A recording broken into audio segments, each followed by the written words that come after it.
Truth for Life. March 30th. Endless Profit. Whoever would save his life will lose it, but whoever loses his life for my sake will find it. For what will it profit a man if he gains the whole world and forfeits his soul? Matthew 16, verses 25 through 26. Jesus was an expert at asking questions, especially the sort of questions that made people stop in their tracks and pay attention. When we are confronted with Jesus' questions, as the disciples were here, we must be careful not to sidestep their intended effect. At first glance, Jesus' question regarding material gain at the expense of our souls might be understood primarily as a warning of impending punishment on the selfish individual. We're tempted to read Jesus' question in a way that likens him to a mother who says to her child, "Now, if you don't share with your sister, you know what'll happen." But this particular question is more along the lines of an observation. Jesus is pointing out what happens when we orient our lives and decisions around our own sinful longings, around our possessions, our accomplishments, our desired identity. To live in such a way, he says, is to forfeit your life.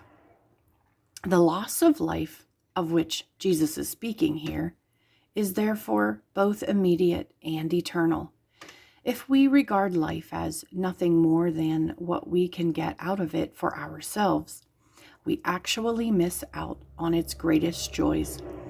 We end up merely existing, not actually living.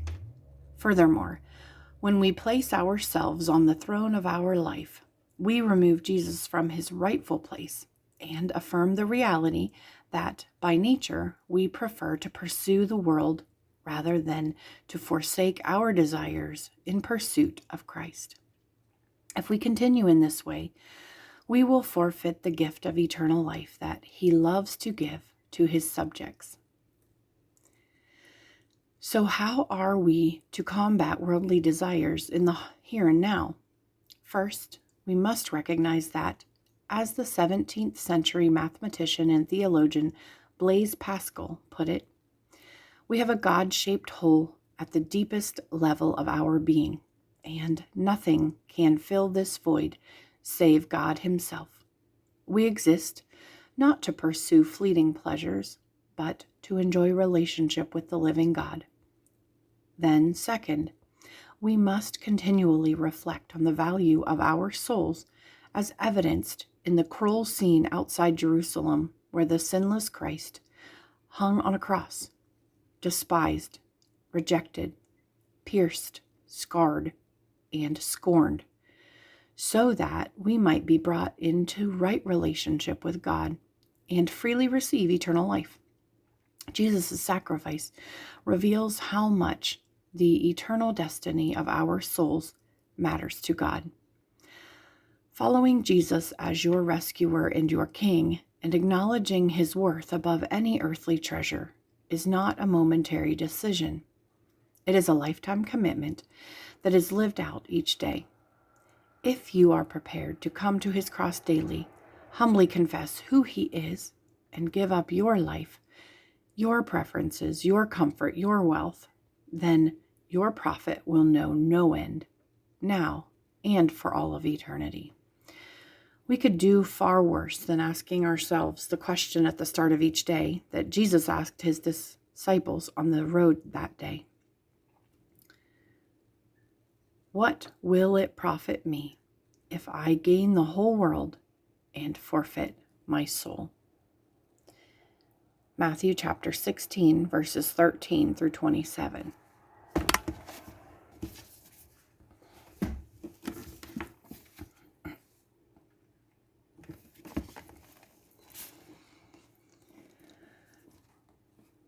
Peter confesses Jesus as Christ.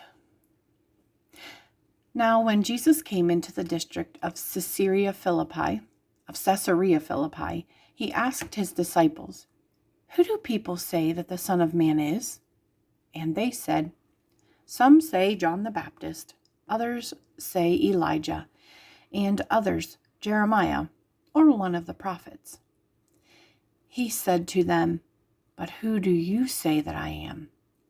Simon Peter replied, "You are the Christ, the Son of the living God." And Jesus answered him, "Blessed are you, Simon Bar-Jonah, for flesh and blood has not revealed this to you, but my Father who is in heaven. And I tell you, you are Peter, and on this rock I will build my church, and the gates of hell shall not prevail against it. I will give you the keys of the kingdom of heaven, and whatever you bind on earth shall be bound in heaven, and whatever you loose on earth shall be loosed in heaven." Then he strictly charged the disciples to tell no one that he was the Christ. Jesus foretells his death and resurrection. From that time, Jesus began to show his disciples that he must go to Jerusalem and suffer many things from the elders and chief priests and scribes, and be killed, and on the third day be raised. And Peter took him aside and began to rebuke him, saying, "Far be it from you, Lord, this shall never happen to you." But he turned and said to Peter, "Get behind me, Satan. You are a hindrance to me, for you are not setting your mind on the things of God, but on the things of man. Take up your cross and follow Jesus." Then Jesus told his disciples, "If anyone would come after me, let him deny himself and take up his cross and follow me. For whoever would save his life will lose it, but whoever loses his life for my sake will find it. For what will it profit a man if he gains the whole world and forfeits his soul? Or what shall a man give in return for his soul? For the Son of Man is going to come with his angels in the glory of his Father, and then he will repay each person according to what he has done. Truly, I say to you, there are some standing here who will not taste death until they see the Son of Man coming in his kingdom."